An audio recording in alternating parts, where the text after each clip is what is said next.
పహల్గాం నరమేధంతో భారత్ను భయభ్రాంతం చెయ్యాలని పాకిస్తాన్ అనుకుంది. అయితే ఆ దాడితో భారత్ ఉగ్రరూపం దాల్చింది. తమ జోలికి వచ్చిన ఉగ్రమూకల పాకిస్తాన్కు బుద్ధి చెప్పి తీరాలని డిసైడ్ అయింది. ఆపరేషన్ సింధూర్తో పాక్లోని 9 ఉగ్ర స్థావరాలను శిథిలాల కుప్పలుగా మార్చేసింది ఇండియన్ ఆర్మీ. ఈ దాడులతో పాకిస్తాన్ షేక్ అయిపోయింది. తల కొట్టేసినట్లయింది. అంతర్జాతీయ సమాజంలో తన పరువు పోయిందని అర్థమయ్యింది. అది మరీ క్షోభకు గురిచేసింది. శాంతి వచనాలు చెప్పే భారత్ ఇలాంటి దాడులు చేస్తుందని ఊహించకపోవడంతో దాడుల తీవ్రత చూసి పాక్ వెన్నులో వణుకు పుట్టింది కూడా. ప్రపంచ దేశాల్లో పరువు కాపాడుకోవాలన్నా, దేశ ప్రజల్లో పోయిన విశ్వసనీయత తిరిగి సంపాదించుకోవాలన్నా భారత్ను ఏదో ఒకటి చెయ్యాల్సిందే అనుకుంది. అందుకే డ్రోన్లు, చైనా, అమెరికా మేడ్ యుద్ధ విమానాలతో తెగబడింది.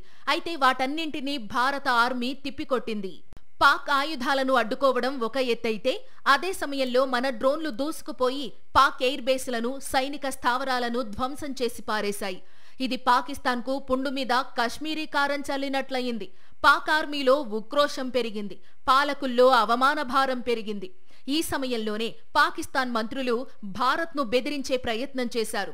మా దగ్గర అణుబాంబులు ఉన్నాయి తెలుసా? మాక్కానీ కోపం వస్తే వాటిని భారత్ మీద ప్రయోగిస్తే ఏం జరుగుతుందో ఆలోచించుకోండి అంటూ భయపెట్టే ప్రయత్నం చేశారు. అయితే పాక్ ఆశలు నెరవేరలేదు. భారత్ భయపడలేదు. తన దాడులను ఆపలేదు. పాక్లో విధ్వంసం ఆగలేదు.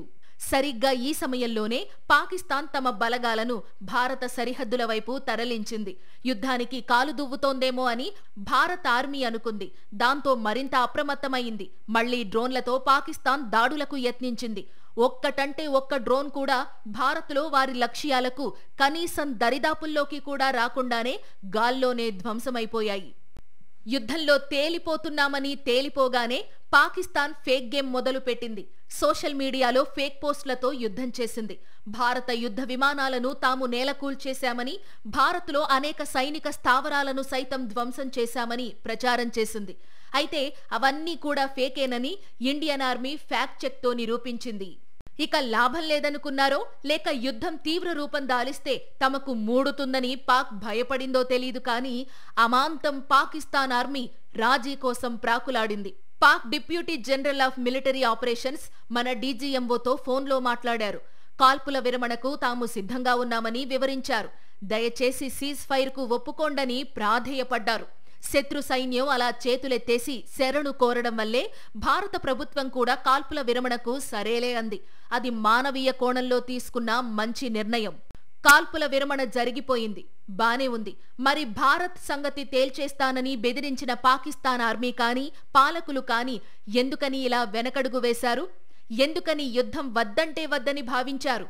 భారత్పై ప్రతీకారం తీర్చుకుంటామన్న ఆర్మీ అధికారులు ఎందుకని బేల అరుపులు అరిచారు?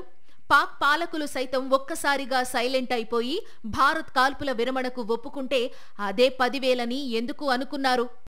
ఇప్పుడీ ప్రశ్నలే ప్రపంచ వ్యాప్తంగా వైరల్ అవుతున్నాయి. రక్షణ రంగ నిపుణుల నుంచి అందుతోన్న విశ్వసనీయ సమాచారం మేరకు భారత ఆర్మీ దూకుడు పాక్ ఆర్మీని వణికించిన మాట వాస్తవమే.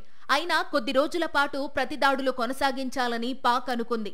అయితే భారత ఆర్మీ చేసిన ఒక దాడి పాక్ ఆర్మీకి ముచ్చెమటలు పట్టించింది. అదే వారిని కాళ్ల బేరానికి రప్పించింది.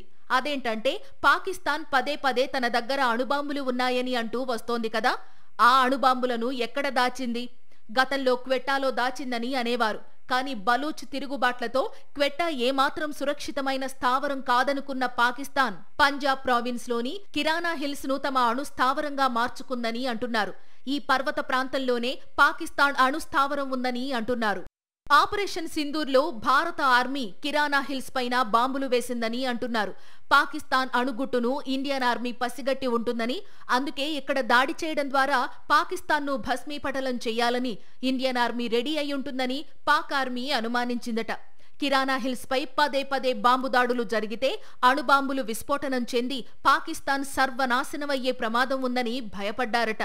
అంతేకాదు, పేలుడు అనంతరం భయంకరమైన రేడియేషన్తో లక్షలాది మంది ప్రజలు తీవ్ర అనారోగ్యం పాలు కావలసి వస్తుందని వారు అంచనా వేశారట. ఈ ముప్పును నివారించుకోవడానికే కాల్పుల విరమణ కోసం పాక్ ఆర్మీ కాళ్లబేరానికి వచ్చి ఉండొచ్చన్నది ఒక వాదన. ఇక్కడ కార్నీ హిల్స్ అనేటటువంటి కార్నీ మౌంటైన్స్ అనేటటువంటి మౌంటైన్స్ ఉంటాయి. ఈ మొత్తము మౌంటైన్స్ ఏవైతే ఉన్నాయో ఈ మౌంటైన్స్లో పాకిస్తాన్ అనేక సొరంగాలను నిర్మాణం చేసింది. ఈ అనేకానేక సొరంగాలలో దానికి సంబంధించినటువంటి అటామిక్ వెపన్స్ ఏవైతే ఉన్నాయో వాటిని దాచింది.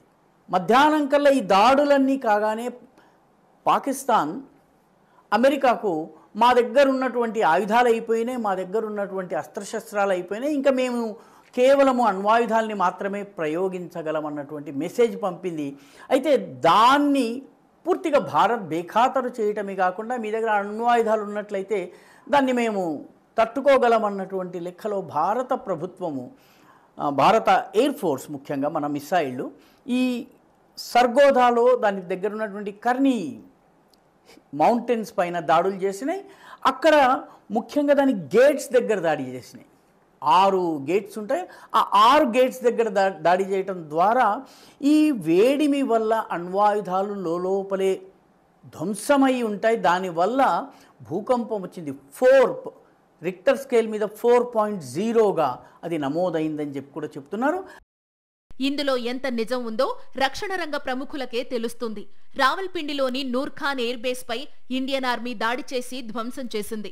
లాహోర్లో పాక్ ఎయిర్ డిఫెన్స్ వ్యవస్థను నాశనం చేసింది. ఇవన్నీ ఇండియన్ ఆర్మీ చెప్పింది. కానీ కిరానా హిల్స్ పై దాడి గురించి మాత్రం చెప్పలేదు. దీని వెనుక ఏదైనా వ్యూహం ఉందా అన్న అనుమానాలు ఉన్నాయంటున్నారు నిపుణులు.